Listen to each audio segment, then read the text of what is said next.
السلام عليكم ورحمة الله وبركاته. ازيكم يا احلى متابعين؟ النهاردة هنعمل ايه مع بعض؟ الغدا بتاعنا هعمل بامية، وقلت اعملها معاكم بطريقة سهلة جدا وجميلة وبتطلع تحفة قوي زي اكل امهاتنا بتاع زمان اللي تشميه من اخر الدنيا. فمعايا كيلو بامية، همسكه اقمعه. طبعا هنقمعه بطريقة سهلة جدا، لازم نعمله كده زي الام البنات اللي مبتعرفش تقمع البامية كده. وبشيل حتة من دي، الحتة اللي تحت كده اهو معايا كده، بروح ماسكاه كده زي القمع كده او الطربوش، اعمل له طربوش كده. بصوا جميله جدا. انا هروح اقمعه مع بعض مع نفسي كده وارجع لكم تاني نشوف مع بعض هنعمل ايه تاني. جبت بصلايه ونزلت عليها بالماده الدهنيه اللي انت عايزاها، لو عندك ليا برضو حطيها، وهشوحها لحد ايه ما تصفر كده او تكبر شويه. وهنزل عليها بالثوم، هنزل عليهم بفص ثوم مدقوقين اهو، تبقى جميله جدا. هشوحهم وانزل بالطماطم،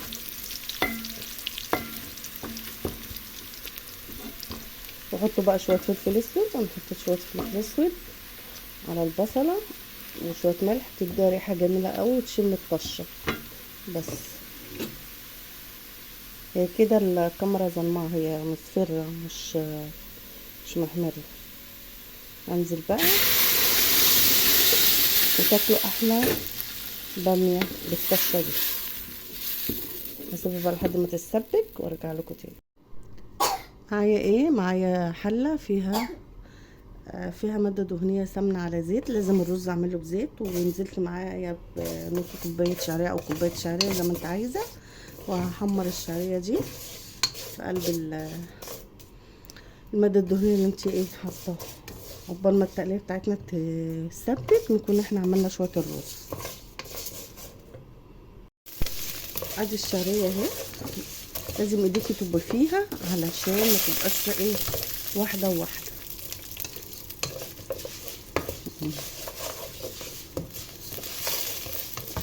بس تدي اللون الذهبي هنزل عليها بالرز، ما هحمرهاش اكتر من كده.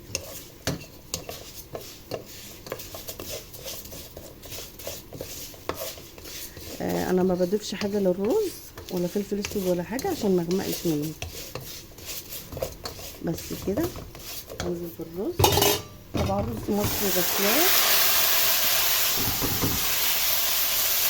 خليه زي الفل، واشوحه مع الشعريه كده. واحط ايه مقدار الملح على قد الرز طبعا، ودوقي ايه ملح انتي ورز.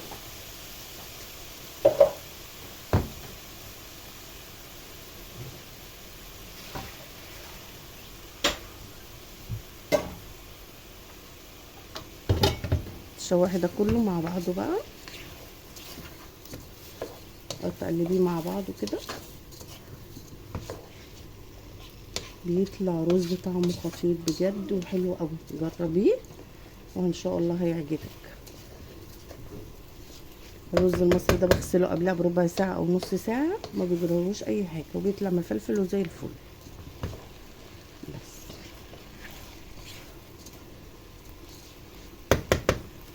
انزل بقى بالميه،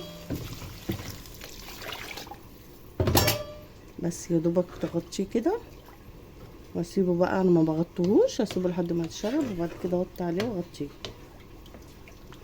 وتدوق ملحك وتظبطي بقى دنيتك. ادي التقليه هي اتسبكت اهي وخلصت. هحط لها الشوربه او ميه زي ما انت عايزه لو ما عندكيش شوربه. وعملت ايه تاني؟ وادي الرز اهو خلص اهو وطفيت عليه جميل جدا. ومعايا ايه تاني؟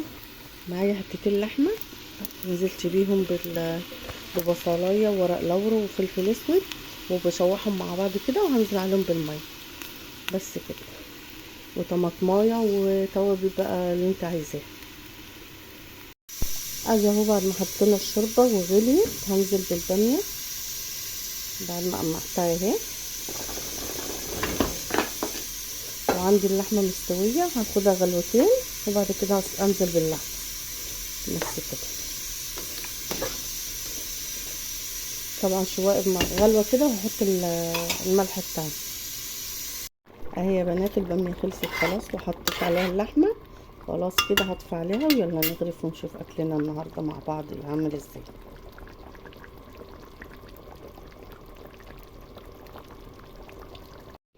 ادي اكلتنا اهي، ولا وصفتنا خلصت النهارده، جميله جدا وسهله وبسيطه وما خدتش وقت وعملت جنبها رز مفلفل جميل اهو، شكله تحفه وطعمه جميل، وقوطه مخلله، وعندك مخلل عندك حاجه حطيها جنبها، واكله جميله جدا وما خدتش وقت.